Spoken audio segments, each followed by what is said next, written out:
Calling in from the Windy City, it's time for JW Fusion with your hosts, James and Wendy B.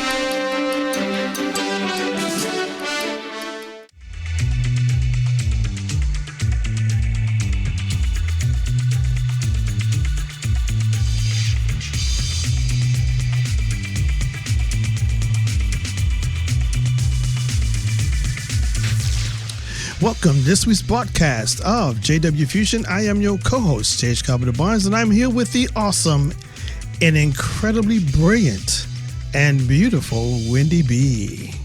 Thank you, baby. Oh, look at you. How you gonna make me blush on the, you know what I'm... It's okay. Blushing is all right. It's gonna have to be, because I know my whole face is red. You can't help it if you write so much. I love you, and I thank you for that. Well, thank you very much. Guess who we have back? I can see who we have back, and I'm very excited about it. We had so much to talk about before. We had to have her back. Yeah. And thank you for being back. Thank you for having me back. I'm so excited. I'm like, we got coming back. Yes. We got more stuff to talk about, more people to touch prayerfully. Miss Rochinda Pickens is back with us. Well, the national best-selling author of From Being Kept to Being Kept. Yes. We figured if she flew all the way here, we'd best take full advantage of her presence, her wisdom, her insight, her understanding, her vernacular, and her command of her change, her what passion. She does. Yeah. Yes. So, baby, open it up. Let's go. Okay, so we did that From Being Kept to Being Kept, and kind of what led to that. Now I'm looking at another book right here. Picking Up the Pieces, a collaboration, stories from tragedy, I can't say the word, tragedy and triumph to faith and freedom. And that in it, oh, look, she got the From Being Kept in a pup. Y'all, you know what? You know what? Okay, let's talk about this.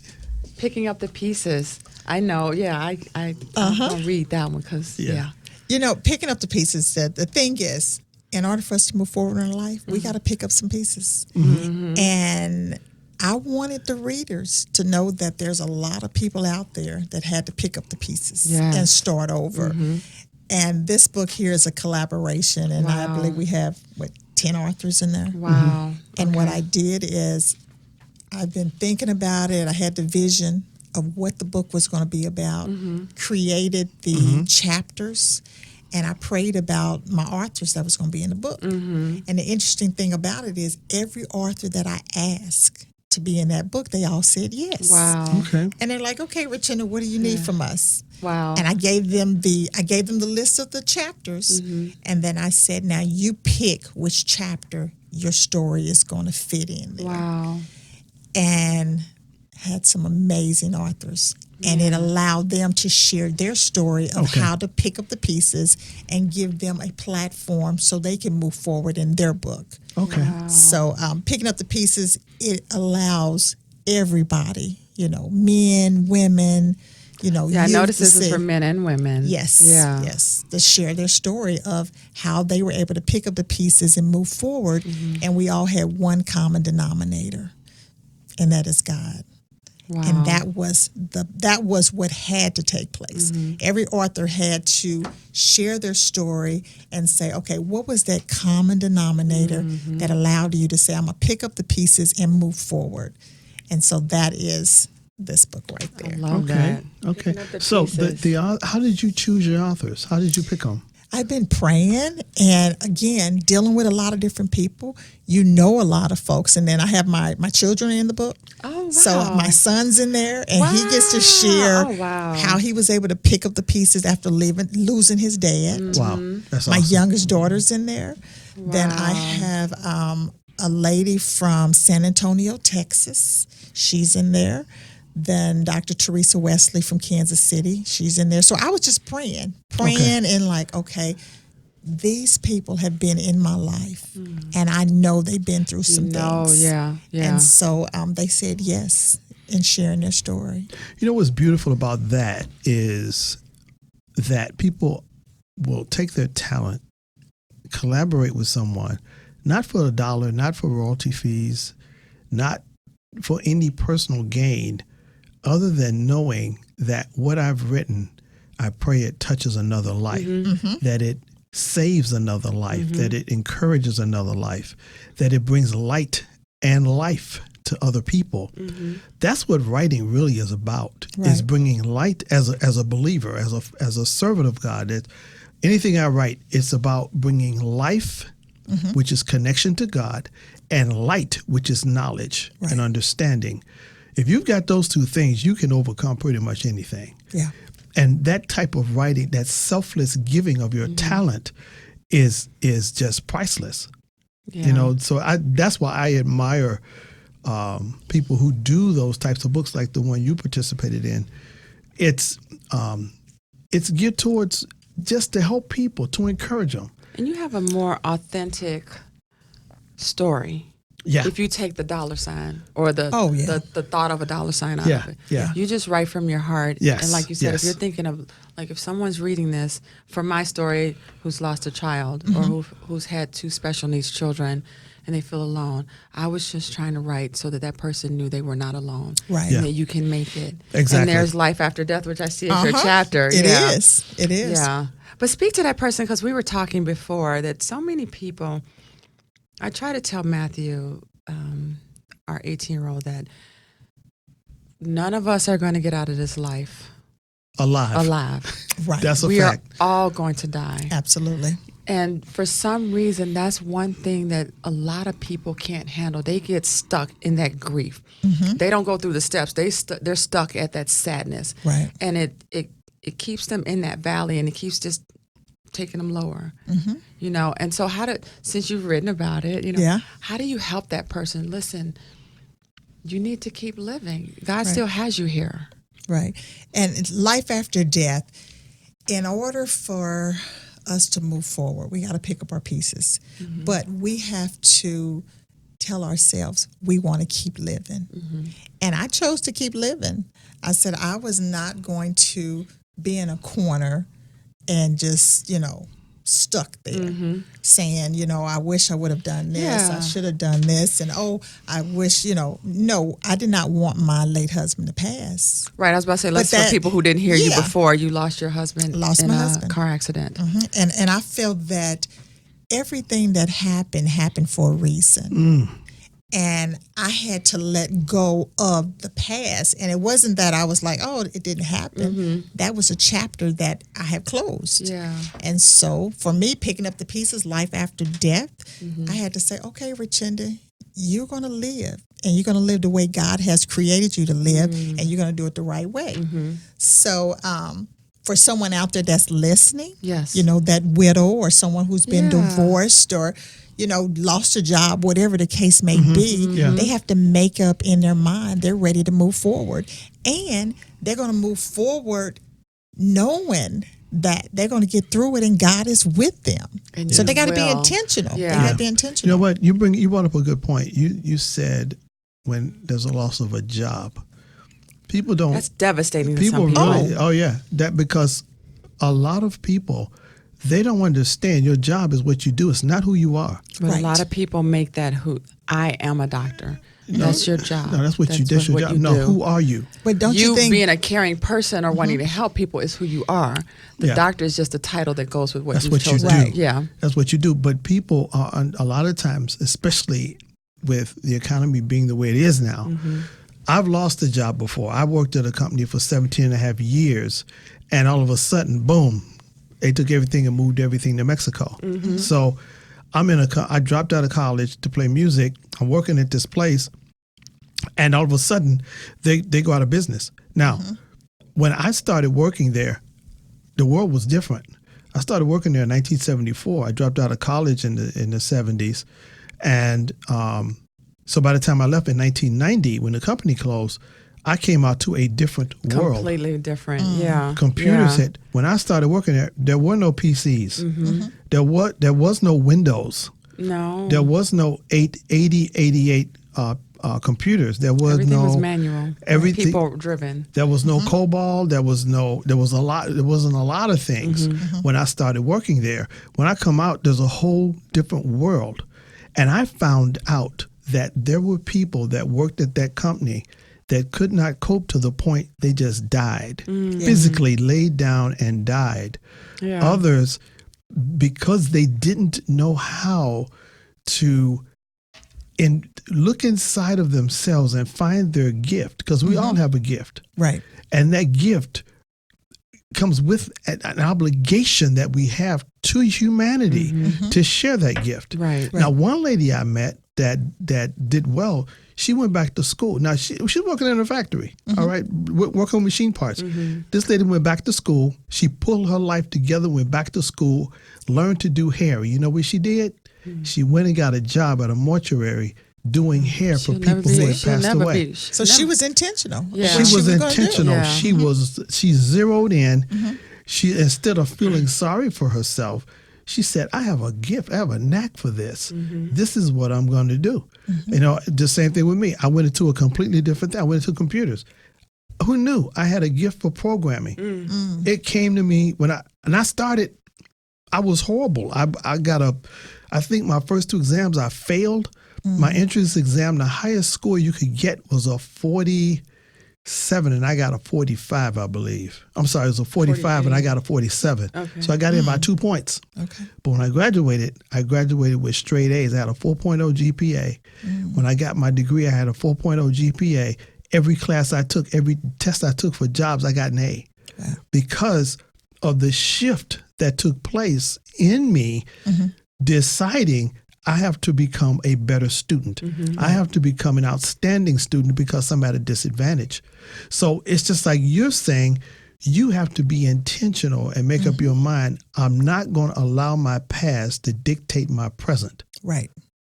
The past is not your friend. But you know, I think a lot of times, and you can speak to this, Rochinda, if you're in that family environment, whatever environment that you live in, and those people have that mindset like, girl, that's all you know how to do, though. You too old to go back to school. Yeah. You're not going to be able to do that. They're not going to accept you because you haven't worked in this field. So a lot of times you have that feeling, and then it's nurtured. The negativity is nurtured by the people around you, because you tend to birds of a feather that flock together. I had a lady tell me at the state of Illinois who was overseeing we had money to go back to school. And she'd heard about this guy who went back to school and got a degree in theology, and he's working on a master's in that same field.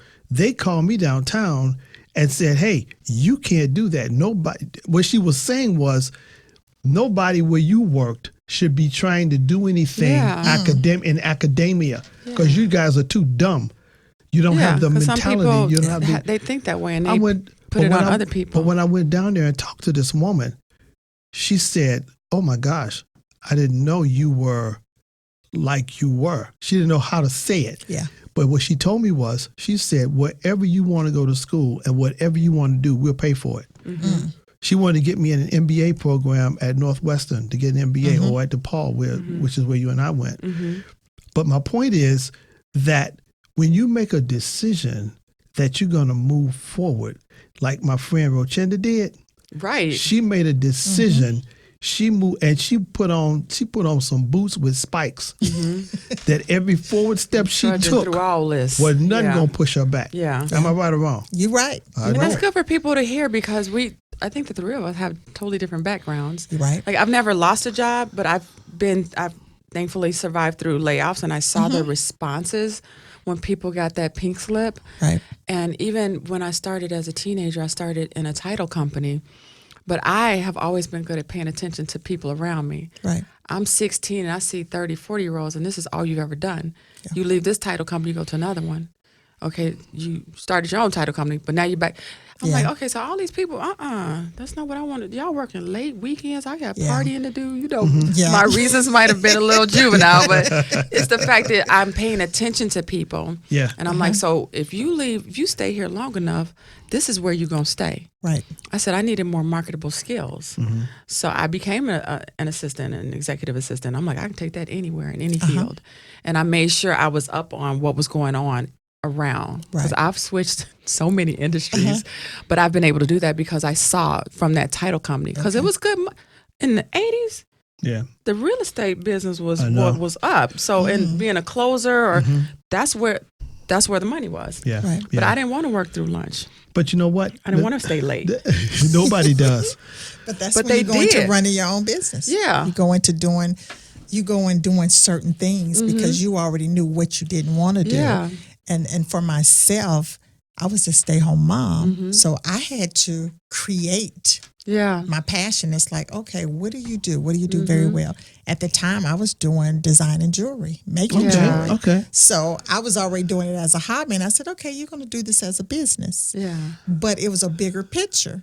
Yeah. I started doing it as a business, and then I'm like, okay, I can reach women. This place That's is a great vehicle because we shopping for Oh, jewelry. absolutely. But Yeah. it was so funny because I opened this boutique, 5-bedroom house. And I remember a girlfriend of mine, she's like, you going to fill a boutique with jewelry? You know, how you going to make that much jewelry? And in my mind, I'm like, okay, you know, and really she didn't realize it was like, you know, Debbie Downer, like, you know, she just kind of blew it. But I was like, you know what? I'm going to continue to keep pressing forward. I ended up selling jewelry, apparel, handbags, you name it. But the main thing was for me to connect with Reaching women, talk to them about life after death. So I did that for 8 years? Okay. While I'm doing it for 8 years, it was building me up for me to connect with all these women to when I did launch the conference and start having the retreats. I already had the women that was like, you know what, we've already spent time with her. Yeah. We've already been talking You have to that her. credibility. Yeah, I'm not trying to get you in the door just to buy jewelry because before you can even shop with me, we had to sit on the couch. We would have these conversations. I'm like, let me give you some tea, some cookies. Yeah. And they're like, Rochinda, we just want some jewelry. No, what's going on with you? Because And God how many has times does something someone in reach me. out to someone and say, just what do you need? Well, You hit. We go in a buying establishment to buy. We're not going in there. Somebody. So what do you need? Like, wait a minute. dog. What do you? Wait a minute. Wait a That minute. was This slick. sounds to me. She's slick on the God it's tip like, with that. It's like God set her up That was and taught her awesome. how to set other people up to get blessed. She was undercover. 'Cause What But do see, you I need? didn't even know what I was doing. Yeah. I was intentional about picking up the pieces. I was like, okay, you got this property. This is a house, but you don't want to do rental. And you're like, okay, how do you utilize what you have? But I wanted women to know that it was people out there just like them. And they already knew I had been through a tragic car accident. And so for them to look at me and say, you know what, if Rochinda did it, I can do it. You know, so you went This from a is- single woman. Wait a minute. You know what Uh-huh. this is? This is a parallel to the widow and the oil. The prophet came to her and said, what do you have in your house? Yeah. He said, I have a cake and a little oil. He said, make that cake, and then take that, make me a cake to eat, and you and your house eat on the rest. They had plenty after they took what they had and gave it to God and yielded it to Him for Him to use. They had more than enough. Wow. I mean, I would say they had enough to open up a cake factory, the first Baker Square, if you will. Yeah. Like, wow. But that's what you did. Yeah. You took what you had. Yeah. And I think that's a key thing that I would love to share with whoever's listening. Whatever situation you're in, no matter how bad it may look, how bad it may seem or appear, you take what you have. Like for me, I was a machinist. I did not know that I was doing programming of those automatic machines I was running. You get a blueprint with a piece of metal on it, and you got to take these different tools and make it look like this picture on this blueprint. So we had cams and tools and drills and taps and to put threads inside, threads outside. And we did that to the point where, I mean, we were making thousands of parts per hour. Wow. Very, very highly skilled a trade. But the thing was, I realized when I started doing programming, this is just like programming. That's why programming came easy to me, because it was the same thing. It was something I already had, but I didn't Inside know. of you. Now, I could have very easily gone back to what I was doing, something I did not want to do. Yeah. Nobody should want to go back to an unhappy past. Right. That's But a lot of people do it. But They it's, do. Unfortunately, this it's is what I suicide. know. I don't It's know anything suicide. else, so I'm gonna go find another factory. It's suicide to your gift. It's Yeah. suicide to your dreams. But I'm not thinking about that. I have bills. You know what I'm saying? That's what people are gonna say. I don't have time for that. I have where, bills. See, that's where, like what Rochinda did, she said, I submitted. you have to submit to what you believe God's leading you to do. Oh, yeah. You have to give yourself to that thing. And when you do, all of a sudden that idea gets bigger and Yeah. becomes more alive. Just give And God a it's- try. Yeah. Just try. Yeah. Well, I'm not sure. Okay, don't be sure. Just jump and try. Right. I say leap and launch. Yes, but just try. You will be happily surprised that He got you. Oh, yeah. And the thing is, when you're turning things over to God, you know what you're turning over. You know what you're praying for. And you ever hear it where you hear different people say, oh, God blessed me with that. And I asked for that. And you're thinking, no, you ain't been praying for that. And we can talk about even when it goes into marriage, because I got married again. I was excited. I'm like, We about to talk about Alan. I planned to get married again, but talk I about that. wanted to do it the right way. Yeah, Yeah. same. So, Me too. I was like, you know what? I know when I got married the first time, I know how it was lined up. And I tell people, I said, it didn't mean I didn't love my husband. I just know Right. how I entered into it Yeah. wasn't the right way. Yeah. So God gave me a second chance, and I'm like, okay, I'm going to do this the right way. I was on my knees all the time. Yeah. God's probably like, Lord, here she come again. Here she I come heard again. you yesterday, Rochinda. Yeah. And I was intentional. Yeah. I prayed. I said, Lord, I would love to get married again on your time. Yeah. Yeah. And when this happens, I want a man that loves you. Yeah. So he knows how to love me. Yes. You know, I'm not praying to have this man to take care of me and give me this and give me Yeah. that. And so I just remember when I did meet Mr. Allen. We don't talk about Alan. I get so excited because I tell Alan all the time, I said, you got me at my best. Yeah. I said, that man of 20 years should have had me at my best. He Yeah. thought he did. I Yeah. said, but you had me at my best. And he's like, well, was you messed up? I said, the insides Yeah. was not where they needed Yeah. to be. Yeah. And so for that widow or the woman who desires to get married again, I got remarried when I hit 50. And Okay. I was not afraid of saying, okay, I want to be married again. Yeah. And I remember a question Alan asked me. He said, do you need me? So you know how we like looking. He said, do you need me? And I remember him asking me that question. Wow, that's a powerful question. And I was quiet. I'm on the I was edge quiet with on this. I'm like, is this I a don't know what I'm test? supposed to say. And I listened and I said, absolutely, I need you. And he told me, he said, that's all I needed. He said, wow. because had you said, I don't need a man, I don't need you to do this, and I don't need you to do that, I would have been saying, well, then, I'm not for her. I need you to speak to that person. Oh my gosh. Because that I is- know too many women who, for whatever reason, they're single, and I don't need a man. I'm like, would you stop saying that? Right, because the thing about it is, it's like, okay, you don't need a man, but at the same time, you're complaining that you're lonely, or you're complaining that, oh, I want a date. And my thing Yeah. is, why are you going to waste Yes. this brother's Yes. time, and you don't want to get married or none of that? Yeah. And you're saying you don't need a man. Yeah. But you're It's telling like, yourself that- that as a Wow. protective mechanism, but then it's being used also to keep someone away from you. Right, So are because you- they ain't ready for Because you're it. not. So yeah. you're saying that's like a cover story It is. It is. for the truth. Yes. That Right. because of insecurities, being unprepared, being dysfunctional within, that they're not ready to be able to join if with you another saw that person. black, white, brown knight coming for you, you're going to say, I don't need a man. You're not. Yeah. Okay. Or they're not healed. Yeah. They're Right. still broken and they're not So healed. stop saying that and Right. figure out how to. Well, for me, I did say I wasn't getting married. I told the Lord that for many years, because of the hurt. Divorce Right. was very hard for me, Right.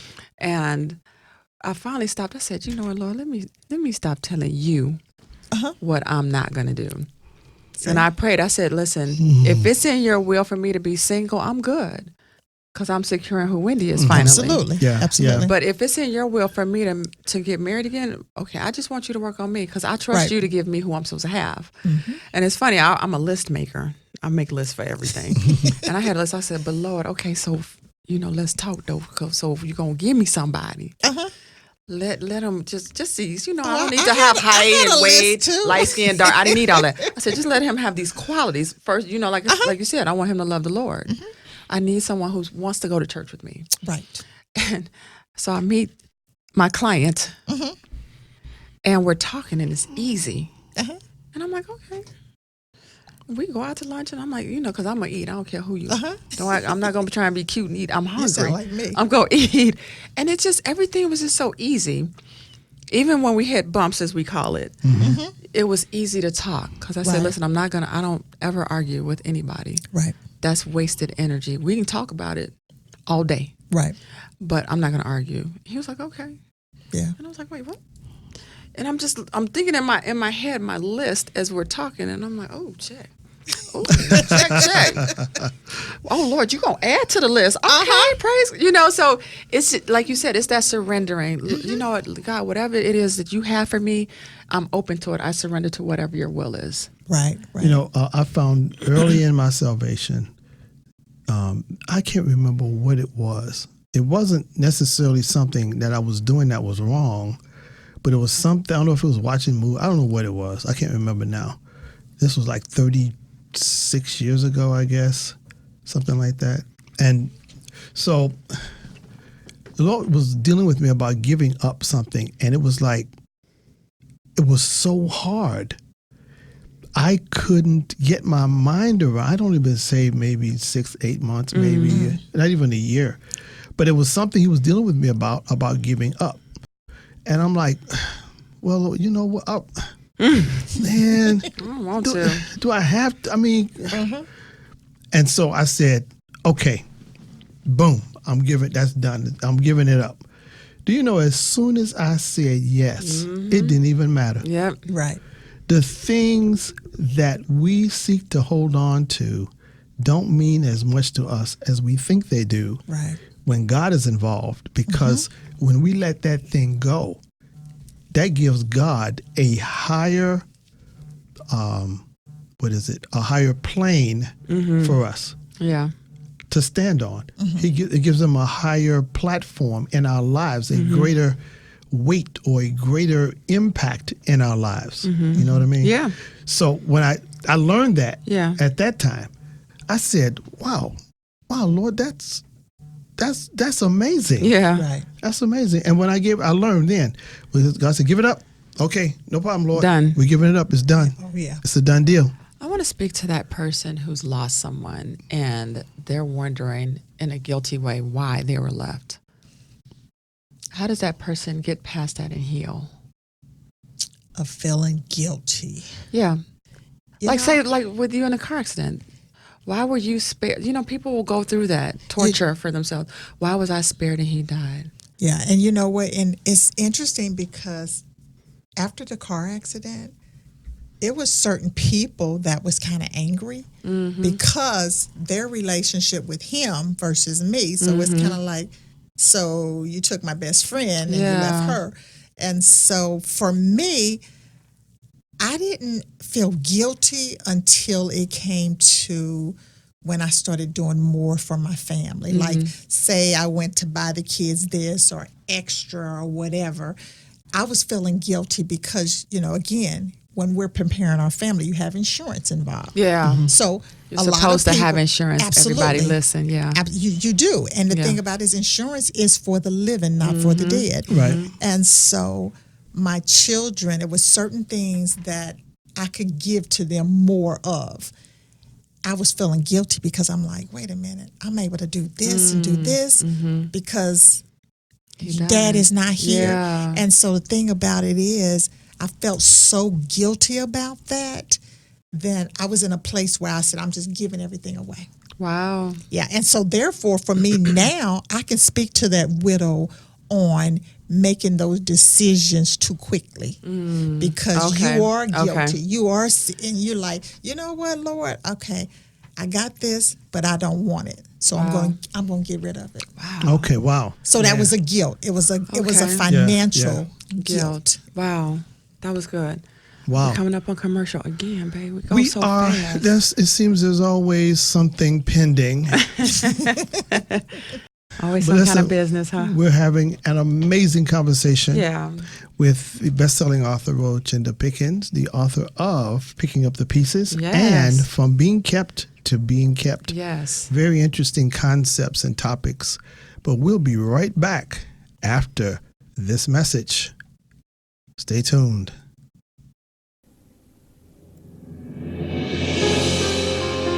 This book is the story of Jameson Harold Donovan, who lives in the city of Sussex Falls.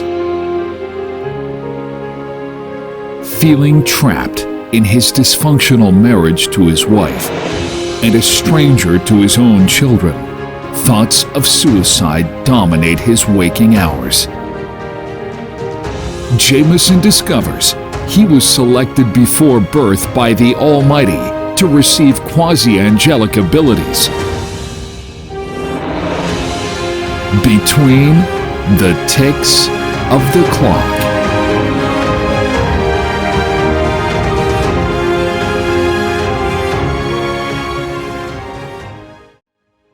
You're listening to JW Fusion with your hosts, James and Wendy B. And we're back with our special guest, Rochinda Our friend, Pickens. our sister. Our friend and our sister, our best-selling author. We talking about picking up the pieces. Picking up the pieces. You know, we all got some pieces that we we need to pick up. So we talked about the loss, and we talked about a job loss. What other kind of pieces some people need to pick up? Picking up the pieces as far as dealing with a mental state, dealing with, you know, one of the authors in the book, she shared a story of basically she was diagnosing herself with having bipolar. Oh, wow. Dealing with a lot of different things. But the truth of the matter was that really wasn't the case. What had happened is, from the past, she had been dealing with a lot of different trauma in her life, and she had not really got the help that she needed. Yeah. And so she allowed everybody else to tell her, oh, you're bipolar. Oh, we're going to give you this, and oh, we're going to give you that. Wow. And then she finally went to another doctor, and they're like, that's not your issue. Your issue is you've never got the help you needed from all this other trauma in your life. So again, when you're dealing with mental illnesses, certain things, you have to pick up the pieces in different areas in your life and really understand, okay, how do I move forward? And is this really what I'm dealing with? Oh, that was good. Wow. Man. So that's another whole segment, you know, to the point where picking up the pieces in this book, you have another brother. Basically, he lost everything. You know, he didn't have any money. He losing his apartment, all kinds of stuff. So he had to start over. But at the same time, being a male, you wanted the men on the outside to figure you got it all together. Yeah. So he had to finally say, it's like, I don't have anything. Yeah. You kind of have to fake it till you can make it, so to speak. Oh, yeah. And that's, a lot of guys, that's what we do, because of that ego is to protect. The idea of the ego is to protect. That's what it does. It protects you from embarrassment, from shame, like I said before. And oftentimes your ego is what keeps you away and separates you from God being able to help you. Right. Because God's not going to go against your will. Right, because we have free will. We have free will. He's not going to go against your pride. He will allow circumstances to come, and they will come, because pride goeth before destruction and the haughty spirit before a fall. So when you have those, you're going to fall. You're going to have difficulty. And when you do, God is there in his love to pick you up and help you. You know, so I think it's vital to understand that laying that pride aside, be you male or female, and you always hear the ego attributed to men, but women also have the ego. Oh, yeah. You know? And it's we all wrestle with pretty much the same things. It's just a trick of the enemy to keep people separated, you know, to keep people divided, to keep people embattled with one another. Right. Because when the weekend you guys just had, Man. We had a blast. Can you imagine? time. Can you think about this? What would happen if you had a church or an organization or a group of women that are in local proximity, working in let's say if they all were part of the Kept Woman seminars or the platform that you have, if everybody was a part of that, the impact you would have because of the cohesive unity that you exhibit. That's a spirit. Right. Yeah. There was an entity, or not entity, but an instance of a group of a civilization in Babylon. These people got together, and because they were of one heart and one mind, they built something that caused God to come down from heaven to look at what they did. Yeah. It's called the Tower of Babel. Yeah. They were one heart and one mind. And God said, because these people are one heart and one mind, this they have begun to do. Now, no thing shall be impossible to them which they have imagined to do. Right. That's the power of unity. With just, one will chase 1,000, two can chase 10,000. Oh, yeah. So the unity of that's the thing that I keep saying it's fascinating to me. It is. The unity that you guys have with each other with the Sassy Jones Secret Society. It's fascinating. First of all, I love calling y'all a gang. He does. I'm so glad you are here. I do. It's a blessing. I do, because you guys are joined together spiritually. And you guys, it's funny. It's wrapped around jewelry, but you guys talk about spiritual And principles. it's not about the jewelry. It's not about It's the not jewelry. about the jewelry. It Because we starts can off get as it the anywhere. We Yeah. buy jewelry anywhere. Yeah. And it's a sisterhood. And the blessing is where one person is weak, another person is strong. Yes. And so I believe, and it's just my thinking, God said, I'm going to connect you with a lot of other sisters. Yeah. It's a sister that is wanting to do this or do Yeah. that, whatever. And I want you to be able to say, okay, try it this way. Yeah, and or we it's do that something all the I'm time. lacking. And it's like, Yeah. as Wendy said, okay, be on my radio show. Yeah. And the thing about it is when you're in unity and it's like-minded and you don't have any jealous or envy or wondering like, well, I don't want to promote her there. Yeah. It's like, that's not God. It's Yeah. like, It's not. how can I help you? Yeah. Instead of give me. Yeah. How can I help you? That's beautiful. And it is. Like when Cherise, I think she had $1 million and she was on Black Enterprise. Yeah. I was happy. I was like, let me place another order so she just, Just I wanted excited. to support See, that. that's what I'm talking about. You want to feel part Celebrate of it. something. That's the thing Yeah. that if that's something we need to do as quote unquote believers. Yes. Support each other. Yeah. And then on another level, as human beings. And support each other without expectation that something's going to Without come back. getting- Well, remember, Absolutely. you was on the radio show now. It's not about that. And it's not supposed to be like that. And it's It's not. supposed, but It's people not, but tend it to do is. that. It is. And it's unfortunate that people think in terms of, what are you how much you gonna pay me? What you gonna give me? Yeah. We were saying just yesterday with Sharon Sykes of Heal the Culture, we were saying we do what we do, Right. the promotions that we do with people to promote their books, to promote their platform, their message.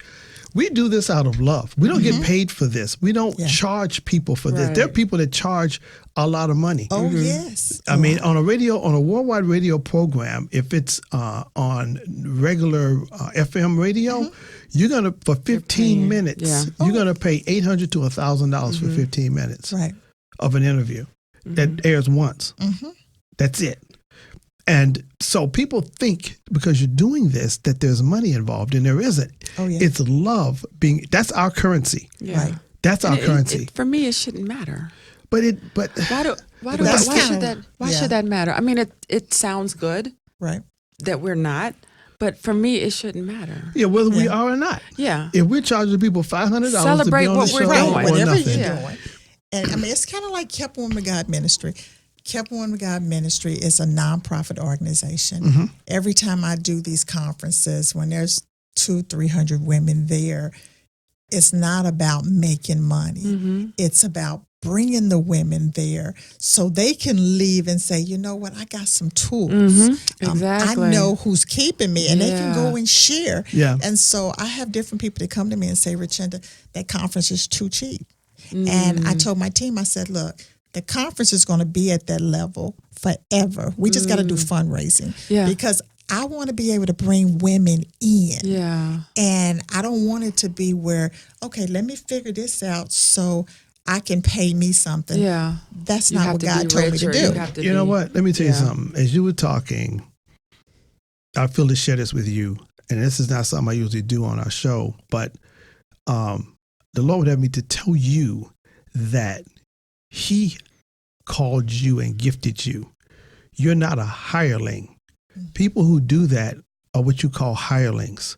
Hirelings do things for a wage. Right. You call it day laboring, you call it a contract worker, you call it a 1099 worker or whatever. But when God assigns you, He will be your payroll master, and He can pay you infinitely more. He can pay you superior to anything you can come up with, or any other strategist can come up with, because you're doing it out of love. And when you do things out of love, you get paid out of the treasury of the resources of the universe, which is infinite. Yeah. It's infinite. The blessings that are coming to you have already come to you and are coming and will continue to come to you spiritually, physically, and financially. Will cover all 7 streams of revenue. Well, what is that? The 7 streams of revenue, which the 7th is money. That's the lowest form. Not even the most important. It's the lowest money, but everybody else puts it first. Yeah. The very first thing is wisdom, Right. then vision. After vision is knowledge and its application, how to use that knowledge. Then it's a good name, which you said about being honest, being transparent, being sincere, having a good name, having relationships, people who are working with you to support you. Then after that, it's property, it's investments. And then the very last thing is silver, gold, cash, currency. It's the lowest form. Yeah. So God will pay you out of the 7 streams, which will provide a superior quality of life versus just having money. I received that. I mean, I'm sitting here like, wow. Yeah. It just, and it's interesting because that, for me, you know, you have different people that are looking like, well, you should be doing this. I said, no, this is not, I did not have a blueprint on how to do this. This is what God said. This is what you're going to do. Right. You're going to share your story. Yes. You're going to continue to share your story. You're going to travel, and I'm going to provide for you, and you're going to trust me. And that's what I do. And I'm like, look, if I got to do fundraising to offset 100 to 200 women and ask for supporters to do what we do, that's what we do. Man, that is so And awesome. Powerful. When I heard you say this conference, you're not charging She's like, enough. Yeah. Because there's people, they believe. Oh, yeah. You got to charge $500. You got to charge $3,000. You got to charge You create $1,000. your own platform, and Right. you charge that. Now, what you're doing You now, can't dictate what I do with you're mine. excluding. You're excluding Right. people who don't have that. But they're looking at the dollar. That's not the point. And see, it's the spirit of She's the world. trying to include everyone. The spirit of the world does not embrace inclusion unless it's a political platform. You know, if it has to do with sexuality, if it has to do with immigrations, if it has to do with some societal thing, then people want to fight. They want to get on board with that. And so, but if it's something for someone's spiritual well-being, you don't hear nobody raising no sand about that. You don't hear people raising sand about depression. Right. You don't hear people talking about people who are suicidal. You don't hear people talking about Which is why that number keeps going up. people who are broken because their husband left, their wife left, because their marriage didn't work out. You know, they don't hear about that. And there are people who are hurting who need the ministry that you're offering. Yeah. And then, so if you have that and then you want to charge X amount of dollars, the person's going to be, oh, that's not for me. Right. I And the don't people have you that. need to And reach they don't can't get healed. there. Yeah, They can't won't get be there. healed. I mean, this year we had over 300 women. Nice. And that Friday night, Look at I God. was so tired. I had never prayed that long. I don't know how long I was up there, but I know I was it was praying. needed. Yeah. And it was women that were really needing prayer.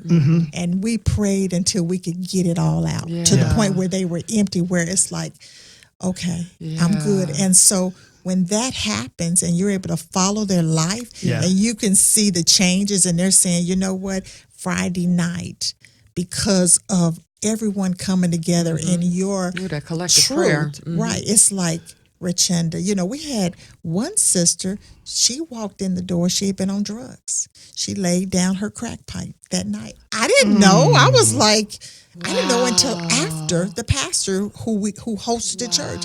He said, I just want to tell you from your conference, I had a lady to come up and turn this over. Wow. And I was like, that's a blessing right there. So that's why I say, you know what, Lord, whatever you have for me, I'm going to keep doing what you have for me to do. That one thing alone was worth it. Yeah. Oh, yeah. Was worth it. Oh, my gosh. So I just keep saying, thank you, next year, Lord. it's being bigger. 5 years. Oh. Man. And it's going to be a longer conference, It is. It's going to be a longer conference. We're offering a VIP day. Normally it is 2 days. This year was 3 days. We're doing 4 days. Okay, so talk about where it is, when it is. Let's do that right now. We got we a want to few promote minutes. that. Okay. Because we do take donations, correct? Yes. Okay. And tell people where they can support, where they can, because you never know who's listening. Right. Okay. You know? The conference is Kansas City, Missouri.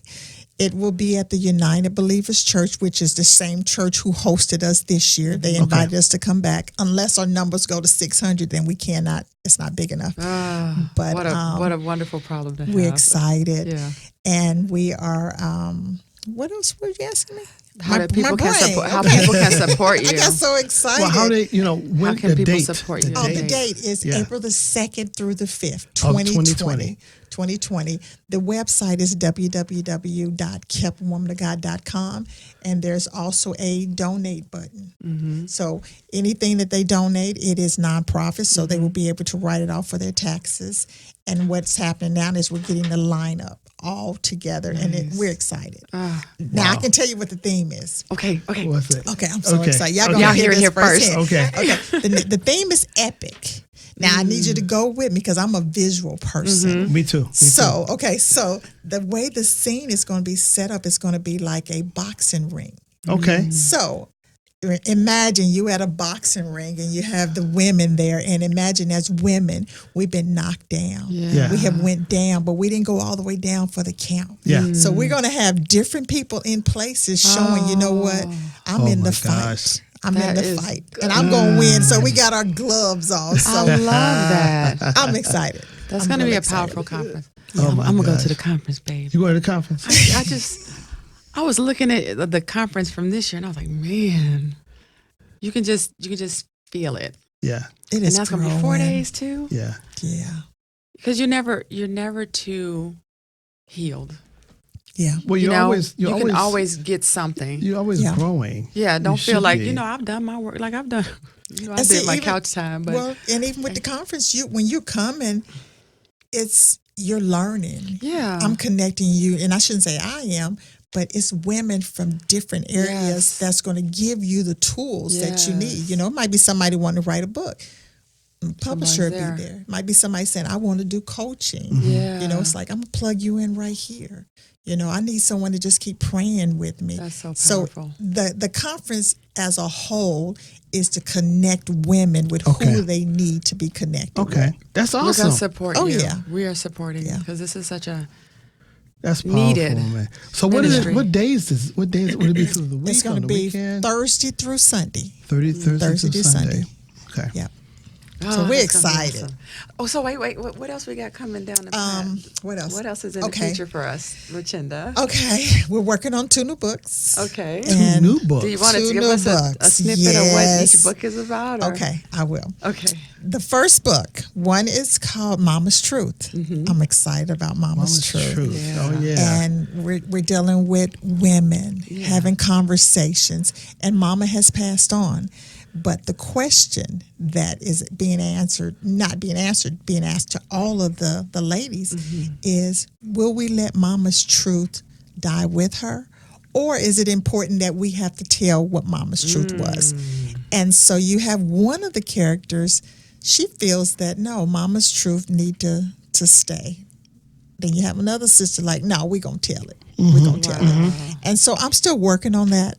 That's a good concept, though. Okay, but the concept of the book is a round table discussion, right? Yes. They're sitting around the table After Mama has passed. after Mama has passed, Yeah. and having this conversation.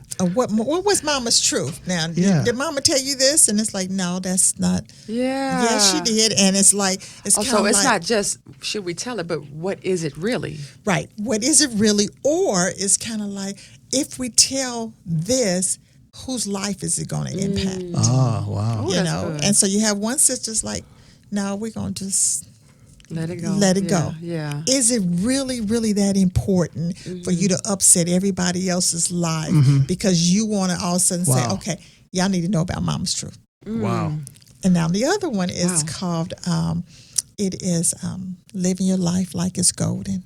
Man's standard versus God's standard. Okay. So I'm going to take you through the process, just like gold. Yeah. You know, you have gold, but when you want it really pure, it has to go through the Got to fire. go through. Wow. So- now, what are the dates? Because I know you got Okay. dates. I know it's on the vision Well, board. One of the dates now, Mama's Truth is going to be out at the conference next year. Okay. Okay. Okay. So That's You know what's So I'm interesting? excited. When you said that about fire, I was having a conversation with someone a couple weeks back, and we were talking about the difference. We were speaking about or discussing the difference between change and transformation. Change is repurposing something, whereas transformation is something becoming something that it was not before. So the Bible admonishes us to be ye transformed by the renewing of your mind, and that we be changed into the image of our Lord from glory to glory. And so it's the same, transform and change is the same word in the Greek. It's metamorpho or metamorphosis. And so when something is changed, it's like if you go put on a different outfit, you've changed clothes. right. But if you become transformed, you become another being Anew. physiologically, Yes. spiritually. In some way, there's something that did not exist before that exists now. You know, and so when I said, you know, the greatest source, the most powerful source of changing something from one thing into another is fire. Yeah. That message that you saw me that a few weeks ago, Yeah. the video, that's what I was speaking on. It was powerful. And yeah, that's another whole topic because I love it. God said, okay, you're going to give this. And I Yeah. was like, Lord, really? Yeah. You want me to give them the direction about Yeah. the fire and break it all the way down? He said, yeah. He said, yeah, because they need to understand if you want to live your life like it's golden. Yeah. The question is man's standard or God's standard? God's standard, you know, when you're going to be in the fire, and sometimes we want to get out of the fire real Yeah. quick. God said, no, Yeah. I'm not done with you yet. Yeah. Stay in there a little bit Gotta longer. cook Yeah. them impurities out. Yeah. Oh, yes. Yeah. We broke it all the Isn't way that good? down. That is awesome. So, yeah. So it's interesting. We were talking earlier, and you were saying how you had the vision board, Yes. and you had the conference up there, and you were talking about another vision when we were downtown about having the kept woman of God, Oh, my bus. your bus. Yes. Yeah. So tell people. You know, people are so, I don't know if the word is jaded or negative. Like, you know, that's her story. You know, that I can't do that. What? And then you can speak from the Bible because I know you know where it is. You know, you got to put it down where you can see make it. the vision plain. Yeah, write the Yeah. vision, make it plain. So, speak about the power of having that vision on a board where you can see it with a date. Yes, it's very powerful. You know, my thing is when you put it clear right before you, you can see it every day. You see it every day. And what I tell the women, I said, look, create a vision board. Let's dream. Let's dream really, really big. And you put it out there, and then you put a date on it. Now, if you go back to that vision board and you have not done anything on this vision board, then you need to sit down and say, do you really, is that what you really want to wanna do? Okay. Or are you watching what somebody else is doing and you think, oh, I want this life? Yeah. For me, put the vision out there. Yeah. Yeah. And I started taking those inspired actions to move forward, to complete this vision board. Yeah. And I live by vision boards. Like that bus, Yeah. She We- was I did a downtown looking video. at these limo buses. She was like, "Oh, okay, Big bus. That's mine right there." and I'm going to put it out there. I'm going to put it out there on Facebook, wherever. And I'm letting you know this is the kept woman of God's bus. Yeah. So what are you going? You're going to use the bus to travel? I want to be able to travel. I want to be able to travel around the world. I want to be able to, when we pull up into your city, people are like, oh, your city kept woman of God, and then these women, these beautiful women, are getting off this bus saying, we all are one. Yeah. And we're coming in your city. Rolling. Let me tell you what. That sounds amazing. That. It does. It reminds me, I don't know, of the Sassy Jones thing when you guys all hit that city. Everybody came. You guys were getting off this big bus, and it's like the whole. Everybody just said, "Oh, get out the way! Here they come." We got that just with the 8 of us. Yeah, we did. Y'all look so pretty. Y'all so. There's an anointing. There's a presence. When you got a group of people that are anointed and they're carrying a similar spirit, right, or energy, if you will, or vibe, whatever you want to phrase it, it's the same thing. It's a spiritual energy that you carry, and you all have it, and you're all projecting it. It's going to impact the environment you go into. Yeah, right. It just does. Yeah, and I think what you're saying about a bus full. Oh gosh, you can go. Y'all can roll into the hood. You can roll into. We're going. And might be, you like. Come on, who's going with me? I want to take everybody. Yeah. Just get on the bus. And then one day we might have two. I mean, we're taking a bus load in August. I'm creating a spa experience. Yeah. But it's going to be really intimate. 50 women. We're going to go down to the spa. And women are going to enjoy themselves. Because, again, we don't know how to relax. Right. I learned how to relax You just learned this weekend. Praise God. That is so. We were on the boat. She's like, I am so relaxed. And I was like, that's what's up. Who said that? Who said that, babe? Rochinda said that. She said, I'm so relaxed. Yes. I'm going to start taking naps. We told her, it's on my schedule daily with an alarm. Yes. I'm taking naps. Just taking naps. And if you work at 9 to 5, I mean, even if you just come in after work and just shut down for 30 minutes, even if you don't sleep, because you do that, babe. I do. I have to. But when I was doing, I worked 2 full-time jobs for like 20 years, almost 20 years. I did mortgages, which was very stressful, and I'm an environmental specialist. So I would come in, if I came home from work, sometimes I would just go to a bank branch right after the other job, or to a couple of bank branches, or meeting customers or whatever. Sometimes I come home. If I did, especially when I started trying to write, I would take a nap for 30 minutes. I'd get up, start my next day, start the second part of the day.